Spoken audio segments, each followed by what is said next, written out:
Assalamualaikum warahmatullahi wabarakatuh. Saya Mohan selaku pemateri pertama dari kelompok 7 akan sedikit menjelaskan mengenai interaksi edukatif beserta prinsip interaksi edukatif. Pengertian interaksi edukatif adalah akan selalu berkaitan dengan istilah komunikasi atau hubungan. Kalau dihubungkan dengan istilah interaksi edukatif, sebenarnya timbal balik antara pihak yang satu dengan pihak yang lainnya, sudah mengandung maksud-maksud tertentu, yakni untuk mencapai pengertian bersama yang kemudian untuk mencapai tujuan di dalam kegiatan belajar. Berarti untuk mencapai tujuan belajar, prinsip-prinsip interaksi edukatif, pendidikan dan pengamanan adalah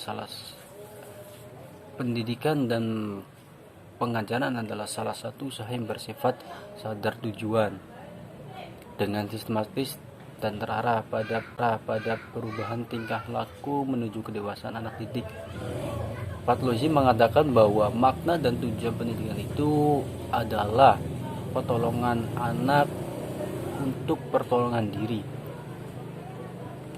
Interaksi edukatif dalam pelaksanaan tidak sepi dari masalah ketika teori itu sudah dianggap sempurna atau sesuai teori. Namun dalam pelaksanaannya ternyata banyak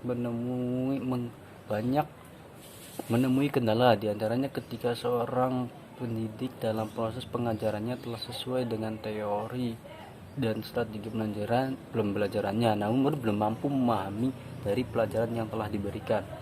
Maka untuk membantu guru dalam membuat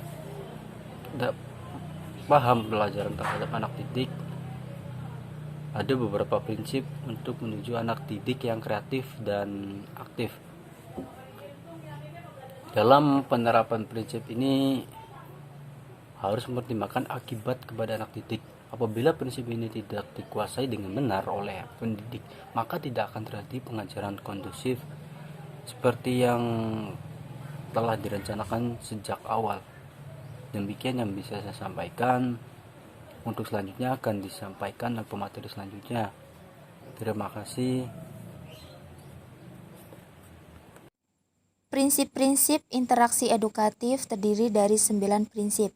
Yang pertama, prinsip motivasi. Motivasi adalah membuat anak didik menjadi semangat untuk belajar.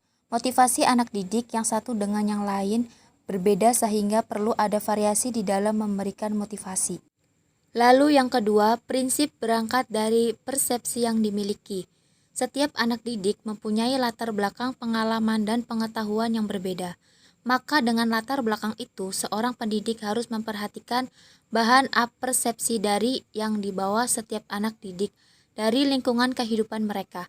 Apabila latar belakang itu dapat dikaitkan dengan penjelasan guru, maka akan memudahkan anak didik dalam menerima pelajaran, memahami pengalaman, dan dapat memusatkan perhatian anak didik.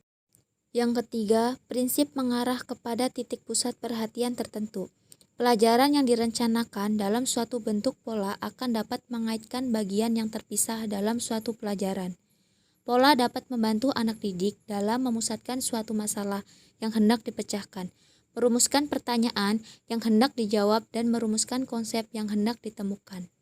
Yang keempat, prinsip keterpaduan. Penjelasan yang dikaitkan antara satu pokok bahasa dengan pokok bahasa yang lain dalam mata pelajaran yang berbeda. Misalnya, dalam menjelaskan pokok bahasa moral dalam mata pelajaran pendidikan Pancasila, guru menghubungkannya dengan masalah akhlak dalam mata pelajaran akidah akhlak. Sekian dari saya yang akan dilanjutkan oleh pemateri ketiga. 5. Prinsip pemecahan masalah yang dihadapi. Interaksi edukatif dalam kegiatannya perlu menciptakan masalah untuk dipecahkan. Anak didik di kelas sebagai proses pembelajaran ini dikaitkan dengan indikator kemampuan anak didik terhadap pembelajarannya, sehingga anak didik mampu menyelesaikan masalah yang akan dihadapinya. 6. Prinsip mencari, menemukan, dan mengembangkan sendiri. Anak didik sebagai individu yang mempunyai potensi mencari dan mengembangkan dirinya. Anak didik harus diberi ruang yang secukupnya oleh guru agar dapat mencari, menemukan, dan mengembangkan informasi yang ada. 7. Prinsip belajar sambil bekerja. Prinsip yang dikembangkan dalam konsep belajar secara realistis atau belajar sambil bekerja. Belajar sambil melakukan aktivitas lebih banyak mendatangkan hasil bagi anak didik lebih tahan lama, tersimpan di dalam benak anak didik. Sebuah teori tidak akan mampu tersimpan dengan lama apabila tidak disertai dengan praktek. Praktek akan lebih mudah diingat dalam otak karena suatu pekerjaan itu sudah pernah dilakukan. 8. Prinsip hubungan sosial. Arti dalam hubungan sosial ini adalah saling bekerja sama dalam proses belajar, yaitu belajar dalam model kelompok. Belajar bersama merupakan salah satu cara untuk menggairahkan anak didik dalam menerima pelajaran dari guru. Anak didik yang bersemangat apabila belajar sendiri akan lebih bersemangat apabila dilibatkan dalam bekerja kelompok. Tugas akan lebih mudah dikerjakan apabila dikerjakan dengan berkelompok. 9. Prinsip perbedaan individual. Dalam proses pembelajaran, guru dihadapkan dengan segala perbedaan yang berasal dari setiap individu. Maka, seorang pendidik harus mampu memahami setiap perbedaan-perbedaan yang muncul dari anak didik. Keberhasilan akan dicapai dengan sukses apabila pendidik mampu memahami anak didiknya tersebut.